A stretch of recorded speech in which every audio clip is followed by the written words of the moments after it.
Hello guys, मैं प्रदीप कुमार आप सभी का अपने YouTube channel the real PR में स्वागत करता हूं। और आज हम जा रहे हैं अलीगढ़ में एक जगह कैंपो, जहां पर नगीना से सांसद भाई चंद्रशेखर आज़ाद या भाई चंद्रशेखर उर्फ रावत के नाम से इन्हें जाना जाता और फेमस भी हैं, उनसे मिलने जा रहे हैं। और आज वहाँ पर क्या वाक़या होने वाला है और किस वजह से आ रहे हैं, इन सारे पॉइंटों पे वहीं जाके पता पड़ेगा। और वहाँ तमाम लोग यानी कि दूर दूर से 100-100 200 किलोमीटर से लोग यहाँ पर उनसे मिलने आ रहे हैं, उनकी बातों को सुनने के लिए आ रहे हैं। तो चलिए वहाँ पे चलते हैं और कुछ नया देखते हैं क्या वहाँ होने वाला है। चलिए गाइस, हम आ चुके हैं यहाँ पर। आप देख सकते हैं यहाँ का जनसैलाब कितना है और सब लोग वेट कर रहे हैं, पूरे बेसब्री से इंतजार कर रहे हैं। और कुछ ही देर में यहाँ पर भाई चंद्रशेखर आने वाले हैं। आप देख सकते हैं मेरे पीछे लोग कितने जोरों शोरों से तैयारी कर रहे हैं उनको स्वागत के लिए। आइए एक बार हम इससे यहाँ पर बात करने की कोशिश करते हैं कि भाई चंद्रशेखर कितने बजे तक आएंगे और क्या है उनकी रणनीति और क्या है प्लान, एक बार देखते हैं। गाइस, हम भाई से पूछने की कोशिश करते हैं, भाई यहाँ पर भाई चंद्रशेखर कितने बजे तक आने का उनका प्लान है? भाई अभी 10 से 15 मिनट लगेंगे भाई को आने में। तो आप देख सकते हैं कि 10 से 15 मिनट भाई आने वाले हैं। और क्या है उनकी रणनीति यहाँ पर, यहाँ से काफिला कहाँ जाने वाला है? भाई यहाँ से काफिला जाएगा आपका ये कैंपुर मोड़। और वहाँ से कहाँ जाने वाले हैं? वहाँ से भैया सीधा एमयू मेडिकल में। अच्छा, यही मेडिकल पहुंचने वाले हैं सब लोग। और वहाँ पे भी काफ़ी लोग यानी काफ़ी मात्रा में भीड़ वहाँ पर चंद्रशेखर भाई का इंतजार कर रही है। और यहाँ से सब लोग तैयारी करके और यहाँ पर पूरी तरीके से स्वागत किया जाएगा उनका। और यहाँ से लेके चलेंगे आपको अलीगढ़ मुस्लिम यूनिवर्सिटी पर। तो गाइस चलते हैं फिर।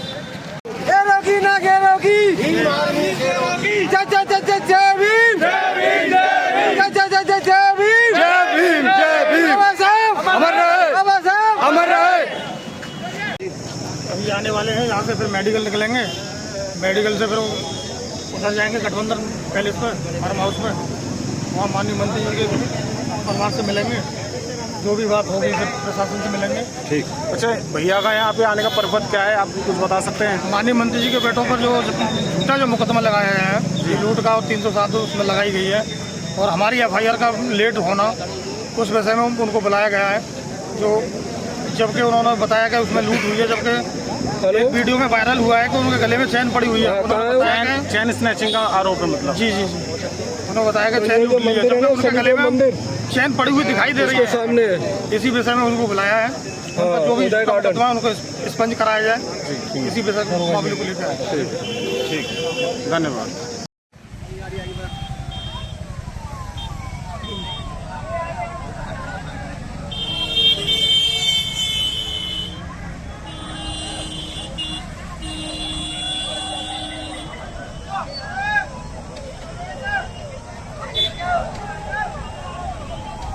तो गाइस, ये भाई चंद्रशेखर जी का काफिला आ चुका है। आप देख सकते हैं ये गाड़ियों की कतार। और यहाँ कुछ नहीं कहा सकता कि किस गाड़ी में माननीय चंद्रशेखर जी बैठे हुए हैं।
गाइस, देख सकते हैं युवाओं में कितना जोश है भाई चंद्रशेखर सांसद जी के लिए।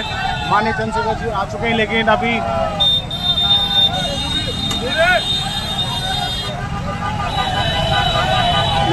अरे गाड़ी निकलने देते, पूरी गाड़ी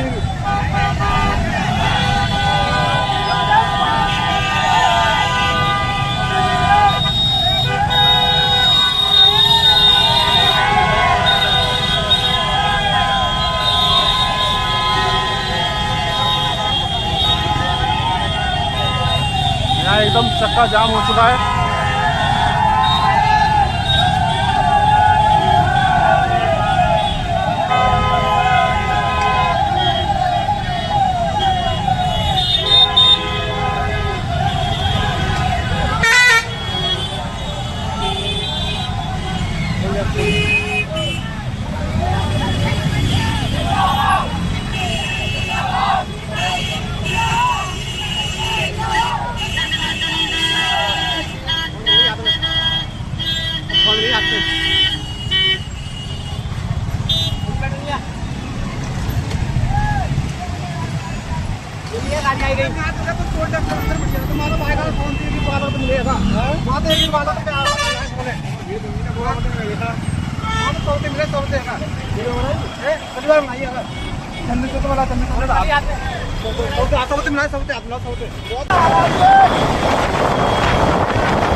हमारे भी चंद भैया हैं। बैठ जाइए, जल्दी से बैठ जाइए, समय कम है, काम ज्यादा, बैठ जाइए मेरे साथ। अगर सच में बाबा साहब से प्यार करते हो तो ये 20 महीने बाबा साहब के सपनों को पूरा करने के लिए, राजकाज लाने के लिए संघर्ष करने में लगाओ। और मैं चैलेंज करके कहता हूँ, डंके की चोट पे जिस दिन राजकाज आएगा, जो सबसे बड़ा शांति होगा वो सबसे बड़ी माला लेके आपके लिए खड़ा होगा। जो सबसे बड़ा गुंडा होगा यहाँ का, वो सबसे बड़ा पोस्टर अपना लगवाएगा और ये कहेगा कि मैं आजाद समाज पार्टी का कार्यकर्ता हूँ, मुझे भी अपने चरणों में जगह दे दीजिए। ये बात हो, अभी यहाँ मुस्लिम समाज के भाइयों को पीटने का काम किया और कितना पीटा आपने देखा, किस आधार में पीटा। उनके ऊपर आरोप लगा दिया कि ये जो यहाँ बैंड जो चीज है, यहाँ जो मीट जो है जिसको बंद किया गया है, ये उसको ले जाने का काम कर रहे थे। उनके पास पर्ची थी, उनके पास रिकॉर्ड था, भीड़ ने उनकी नहीं सुनी, पीट के हजमाना कर दिया, उनकी खाल खींच ली। आज मुस्लिम समाज के भाई भी पूरे उत्तर प्रदेश में आजाद समाज पार्टी काशीराम और आपके अपने भाई चंद्रशेखर आजाद की तरफ देख रहे हैं कि कोई तो हमारी आवाज उठाने वाला है, जो हमारी लड़ाई लड़ने का काम कर रहे हैं। पिछड़े वर्ग के लोगों में भी यही बेचैनी है कि जब नौकरी चली जाएगी, निजीकरण हो जाएगा, सरकारी नौकरी नहीं रहेगी, तो उनकी आवाज कौन उठाएगा। वो भी आंख बंद करके अब तक तो वोट देते आए, अब वो चंद्रशेखर आजाद समाज पार्टी की तरफ देख रहे हैं, चित्तौड़ साहब की तरफ देख रहे हैं, ये हमारे जिलाध्यक्ष जी की तरफ देख रहे हैं, ये हमारे माननीय मंत्री जी की तरफ देख रहे हैं, ये गुफरान भाई की तरफ देख रहे हैं, आप सब की तरफ देख रहे हैं। उनको मैं क्या भरोसा दिलाऊं कि भाई हमारे लोग तो अभी राजकाज चाहते ही नहीं है। राजकाज कोई मांगने की चीज है कि राजकाज तो छीनना पड़ता है, छीनना पड़ता है, पड़ता है। 8 घंटे मेहनत करते हो, मजदूरी करते हो। आप ये भी जानते हो कि मैं बहुत खुशी से आपके बीच में आज नहीं आया, बहुत बड़ी चिंता लेके आपके बीच में आया। मैं बहुत धन्यवाद दूंगा, हमारी बहुत सारी बहनें यहाँ पहुंची हैं, छोटी बच्चियां यहाँ पहुंची हैं, बड़ी बहनें यहाँ पहुंची, हमारी प्यारी बच्चियां इधर खड़ी, और बहुत से सम्मानित इस समाज को दिशा दिखाने वाले, इस समाज की कठिनाइयों को दूर करने वाले, इस समाज को मुख्य धारा में कैसे समाज आए, इसकी रखवाली करने वाले बहुत से बुद्धिजीवी यहाँ उपस्थित। सम्मानित साथियों, हमारी पार्टी के जिला मंडल के लोग भी, प्रदेश के अध्यक्ष जी भी, हमारी पार्टी के बड़े बड़े नेता भी यहाँ पहुंचे। लेकिन आज हम लोग यहाँ क्यों आए हैं? आज हमें यहाँ इसलिए आना पड़ा है, माननीय काशीराम साहब बहुत पहले बात कहा करते थे कि जिस समाज का राजकाज नहीं होता, उनकी बहन बेटियों पे जुर्म जाति अत्याचार होता है और उनके साथ मान सम्मान, उनके मान सम्मान से भी खिलवाड़ होता है, उनके साथ मारपीट भी होती है और उनके हक अधिकारों को लूटा भी जाता है। अलीगढ़ में, आगरा में, हाथरस में, कासगंज में, मथुरा में पिछले 4-5 महीने से अपराधों की बाढ़ आ गई है। चारों तरफ दलितों पे, पिछड़ों पे, मुसलमानों पे, जैनों पे, सिखों पे, बुद्धिस्टों पे हमले किए जा रहे हैं। उनके यहाँ जो समाज में ताकतवर लोग हैं, उनको डराने का काम किया जा रहा है, उनको दबाने का काम किया जा रहा है। इसके पीछे सोची समझी साजिश। उनको ऐसा लगता है कि अगर हमने इनके मजबूत लोगों को कमजोर कर दिया, इनके मजबूत लोगों को डरा दिया, दबा दिया, तो फिर इनका कमजोर समाज हमारा मुकाबला नहीं कर सकता। ये एक ऐसी घड़ी है जो मेरे आपके सामने चैलेंज है। इस चैलेंज को हमें स्वीकार करना पड़ेगा और अपराधियों को, सामंतियों को मुंह तोड़ जवाब देने का समय आ जा गया है। यही बताने के लिए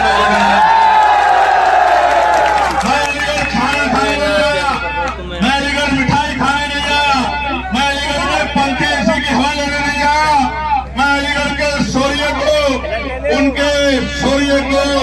उनके स्वाभिमान सम्मान को जगाने के लिए आया हूं कि आप किसी कमजोर नहीं हो, आप किसी कमजोर नहीं हो। कारण ये है कि पिछले 12-13 साल में हम लोग जो सत्ता से दूर रहे हैं, सत्ता से दूर रहने के कारण 2027 में जो 15 साल हो जाएंगे, महाकाव्य में रामचंद्र जी का वनवास भी 14 साल का था। 14 साल के बाद वो भी लौट के राजकाज करने लगे थे।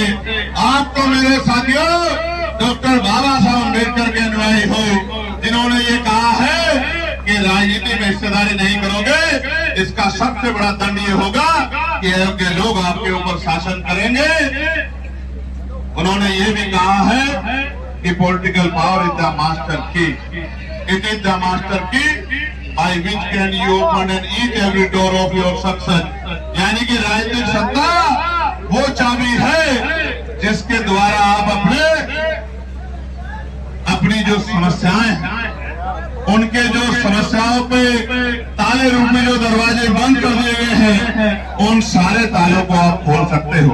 आज आप यहाँ इतनी बड़ी संख्या में जुटे हो, अन्याय होने पे अन्याय को सबक सिखाने के लिए जुटे हो, लेकिन ये अन्याय हम पे क्यों हो रहा? क्योंकि पुलिस और एडमिनिस्ट्रेशन सरकार के अधीन होते हैं। जिनकी सरकार होती है, अच्छे अधिकारियों को मजबूरी में उनके हिसाब से काम करना पड़ता। कभी कभी निर्दोष लोगों पे झूठे मुकदमे लगाने पड़ते हैं, निर्दोष लोगों को जेल भेजना पड़ता है, अपराधियों को बचाना पड़ता है।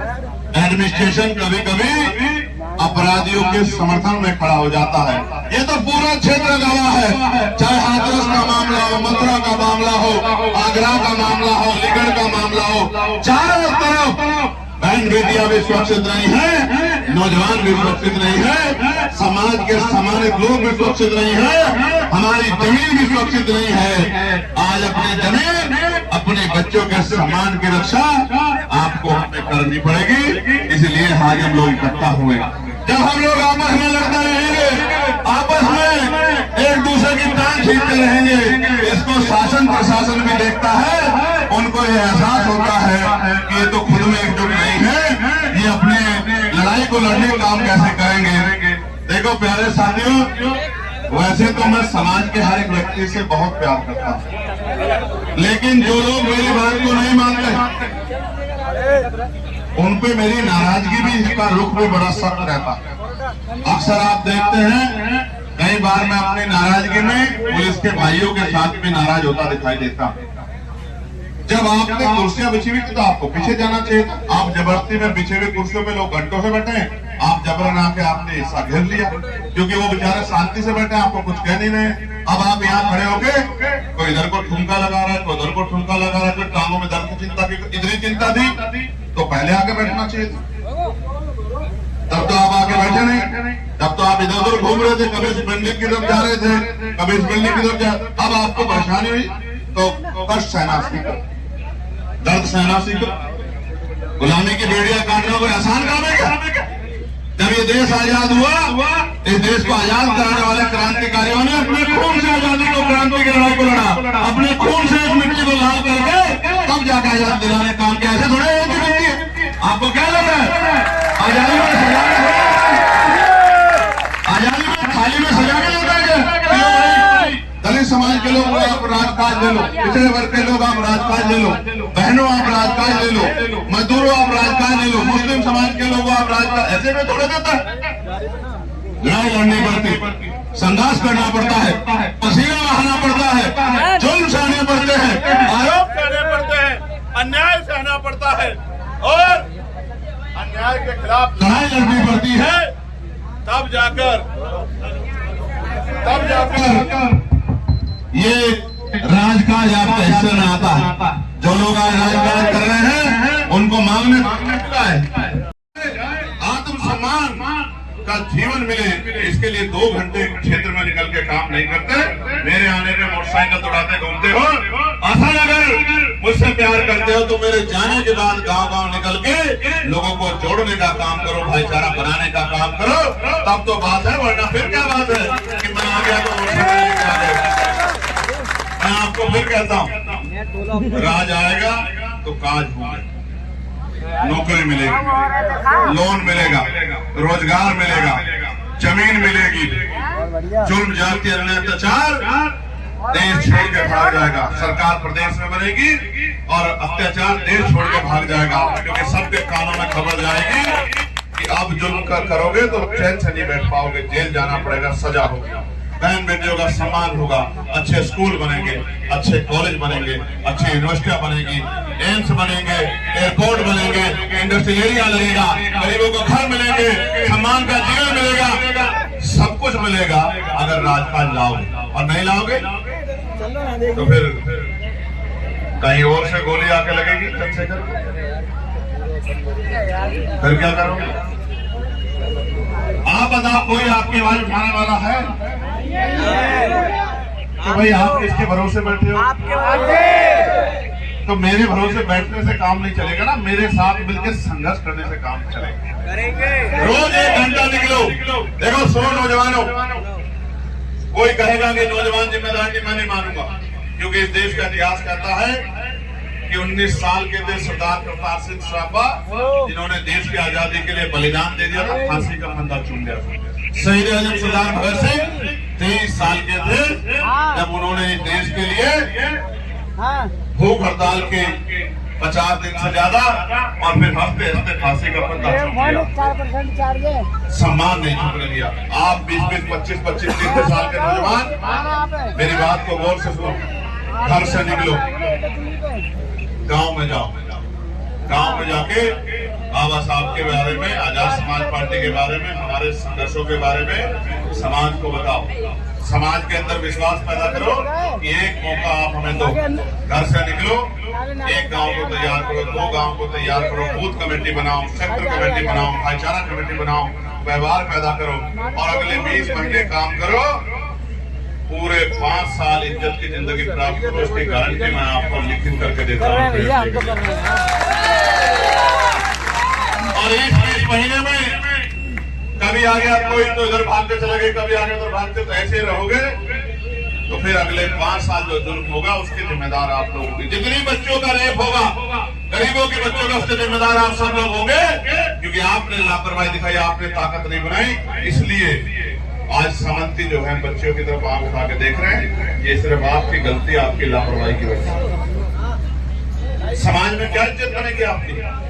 कि इनकी नालायकी की वजह से, इनकी लापरवाही, इनकी गैर जिम्मेदारी की वजह से आज हमारी ताकत नहीं बन पाई। ऐसा बनना चाहते हैं? ऐसा बनना चाहते हैं? क्या जवाब दोगे उन बहनों को जो भरोसा करते हैं कि नीले पट्टे वाली हमारी इज्जत की रक्षा करें? क्या जवाब दोगे उन माँ को? क्या जवाब दोगे? इनके आंसू नहीं सूख रहे। मैं माननीय मंत्री जी को ये कहना चाहता हूँ, माननीय मंत्री जी, ये हमला सिर्फ आप पे नहीं है, ये हमला हमारे पूरे समाज पे, हमारे जीवन पे है। इस हमले को हम लोग बर्दाश्त नहीं करेंगे। ये बात मैं आपको बताने के लिए आज अलीगढ़ आया हूँ। आप चिंता मत करना, हम सब लोग आपके साथ ठाल बन के खड़े हैं, आप अपने आप को अकेला महसूस करना। और ये बात माननीय मंत्री जी के लिए नहीं कह रहा हूँ, मैं जिला अध्यक्ष जी को भी कह रहा हूँ, मैं यहाँ बैठे हर एक बहादुर अपने भाई को कह रहा हूँ, खड़े हो जाओ पैरों पर। यहाँ नहीं, कभी यहाँ खड़े हो जाओ। मैं तुमको जानता हूँ, मेरी बात को पता नहीं क्या सुन रहे। क्रांति खून मांगती है, खून देने का जज्बा है या नहीं, तुम मैं बताओ। तो मेहनत करो, मेहनत करो, घर से निकलो, लोगों को जोड़ने का काम करो, माँ बहनों को समझाने का काम करो, अपना निशान बताने का काम करो, बूथ कमेटियां बनाओ, सेक्टर कमेटियां बनाओ और चेहरा रंग से नहीं चमकेगा, कपड़ों से नहीं चमकेगा, काम से चमकेगा। समझे? देखो माननीय मुख्यमंत्री जी तो संत है, संत आश्रम में रहते थे। कहाँ रहते थे? आश्रम में। आश्रम में वहां एक पीठ है बहुत बड़ा, भगवा वस्त्र पहनते हैं। आपके तरह मेरी तरह पैंट शर्ट नहीं पहनते, भगवा वस्त्र पहनते हैं, पूजा पाठ करते हैं, सुबह से शाम तक लगे रहते हैं। उससे उनके हाथ में इतनी ताकत नहीं आई कि किसी को न्याय दिला सके। असल ताकत कहां से आई? जब उनको प्रदेश के लोगों ने मुख्यमंत्री बना दिया, तभी तो ताकत आई ना। अब आप बताओ कि पूजा पाठ करने से ताकत आएगी या लोकतंत्र में वोट की ताकत से सरकार बना के ताकत आएगी? आप बताओ। और सरकार बनती रहेगी भाजपा की और पार्टियों की, तो आपकी कैसे ताकत बनेगी भाई? समझदार बन जाओ, मन पक्का करो, मन पक्का। ये तय करके निकलो कि आज मैं कम से कम 50 लोगों को जोड़े बगैर घर नहीं लौटूंगा। आज मैं 50 लोगों को अपनी बात को बता के समझा के अपने भाई के हाथों को मजबूत करने का काम करूंगा। इस जुल्म को करने वाली सरकार के ताबूत में 50 कील ठोकने का काम आज मैं करूंगा। ये बात को सोच के घर से निकला करो, तभी जाके बात बने। आप यहाँ आए हो, आज आपने एक छोटे से कॉल में संख्या बल दिखाया है। मैं अपने पूरे पार्टी के सम्मानित साथियों का धन्यवाद करता हूं और आपसे कहना चाहता हूं, और यहाँ आपके माध्यम से प्रशासन पुलिस से भी कहना चाहता हूं। देखो भाइयों, पुलिस का मुझसे बड़ा कोई हितैषी नहीं है, कोई हितैषी नहीं। मैंने पार्लियामेंट में जिस परेशानी को पुलिस के लोग रोज झेलते हैं, क्या बच्चा बीमार है, पत्नी बीमार है, बहन बीमार है, माँ बीमार है, पिता बीमार है, बहन की शादी है, भाई की शादी है, बच्चों की पढ़ाई का मामला है, छुट्टी नहीं मिलती। मैं अकेला आदमी हूं जिसने पार्लियामेंट में ये आवाज उठाने का काम किया कि इनको सप्ताह में एक दिन छुट्टी मिलनी चाहिए। ये मांग उठाने का काम पार्लियामेंट में आपके चंद्रशेखर आजाद ने किया। छुट्टी मिल भी गई। आप इस सम्मान को कम मत होने दो मेरे भाइयों। आपकी सारी परेशानियों को हल करने का काम ताकत बनने दीजिए। 2027 में आजाद समाज पार्टी करने का काम करेगी। अपनी बहनों को, भाइयों को विश्वास दिलाने का काम करता हूँ। अच्छी शिक्षा, अच्छी चिकित्सा, रोजगार के अवसर, सम्मान और सुरक्षा की गारंटी भी मैं आपको देने का काम का वादा करता हूँ। अगर आप हमारे पार्टी के नेताओं के हाथ मजबूत करके यहाँ अपनी ताकत को बनाने का काम कर रहे। यहाँ बहुत सारे लोग आए होंगे अपनी समस्या लेके। मैं उनसे कहूंगा कि वो कागज जल्दी से मेरे पास किसी दूसरे के साथ पहुंचा दे, किसी को पकड़ा दे, क्योंकि भीड़ है, हम आ नहीं पाओगे। किसी के जिसकी भी परेशानी हो मुझे पहुंचा दो।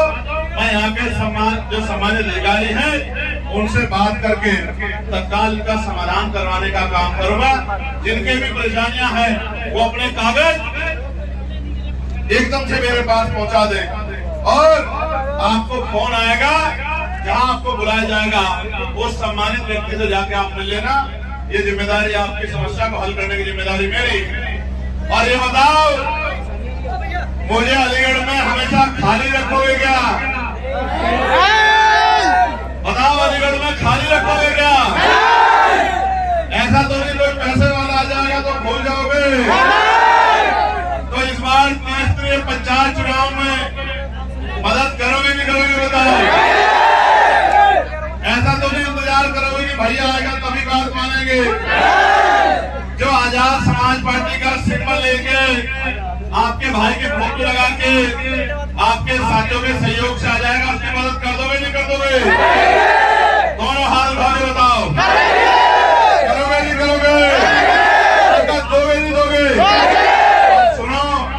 अगर ताकत दोगे तो ताकत मिलेगी जुल्म को जड़ से खत्म करने का, और आपकी गरीबी बेबसी को दूर करने का संकल्प लेकर मैदान में है, उसको पूरा करने का काम करेंगे। और किसी की समस्या है, और किसी की समस्या है, वहां दूर तक भी किसी की समस्या हो तो कागज पहुंचा दो मेरे भाइयों। इंतजार मत करो, जितनी ताकत अभी है उसी ताकत से लगा हुआ हूं। आप ताकत बढ़ा दोगे तो आंसू आंख में आने नहीं दूंगा, आपका निवाला किसी को छीनने नहीं दूंगा।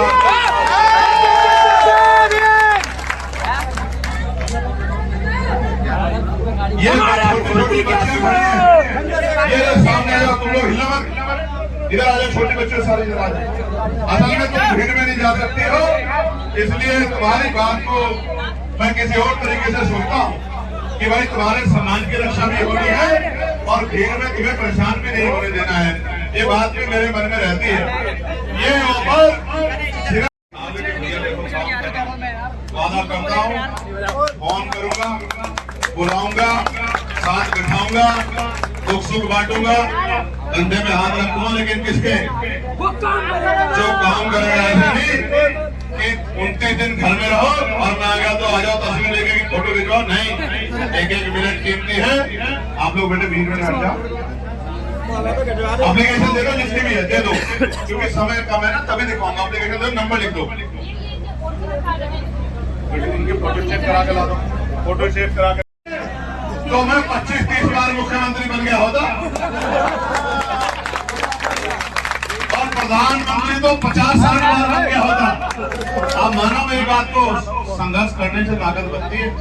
एक आदमी जब अपना घर बनाता है पहले बुनियाद होता है, बुनियाद में अपनी चीजें लगाता है।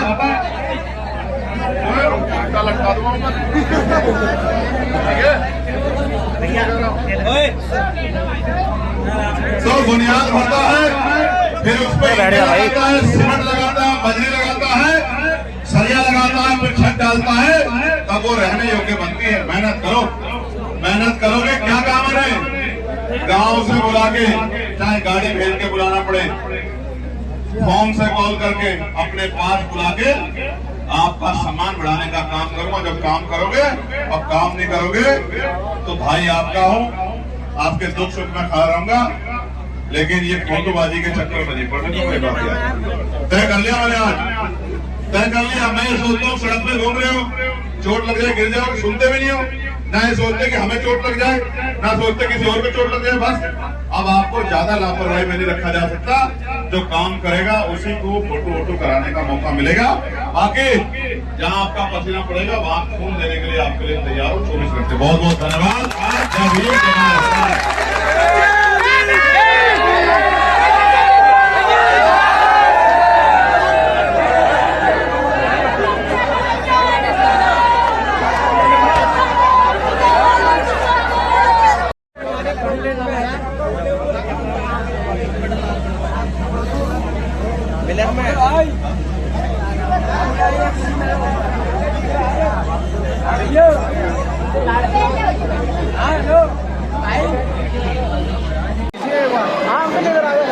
आज आप माननीय चंद्रशेखर जी से मिले, आपको कैसा लगा मिलकर उनसे? ये बहुत ही बढ़िया लगा हमें चंद्रशेखर जी से मिलकर के, बहुत बहुत खुश रहे हैं। उनके द्वारा बताए गए मार्ग पर कब से चलना प्रारंभ कर रहे हैं आप? उनसे तो भैया जब से हमने चंद्रशेखर के भीम आदमी को देखा है, तब से उनके साथ ही चल रहे हैं जी। और जैसा उन्होंने कहा कि पार्टी के लिए डेली आपको कम से कम 20 लोगों को जोड़ना है। बिल्कुल, हम काम करेंगे, घर घर जा करके 20 आदमी से ज़्यादा को जोड़ेंगे। हम तो सोचेंगे कि हमारी भीम आदमी रहता है, समाज हमारा एक रहे। ठीक है, थैंक यू। थैंक यू, जय भीम। जय भीम। गाइस, माननीय चंद्रशेखर जो थे वो जा चुके हैं। उन्होंने अपना पूरा भाषण कंप्लीट कर दिया और जिस तरीके से लोगों को आश्वासन दिया है वो अपने वायदे अनुसार एकदम खरे उतरते हैं।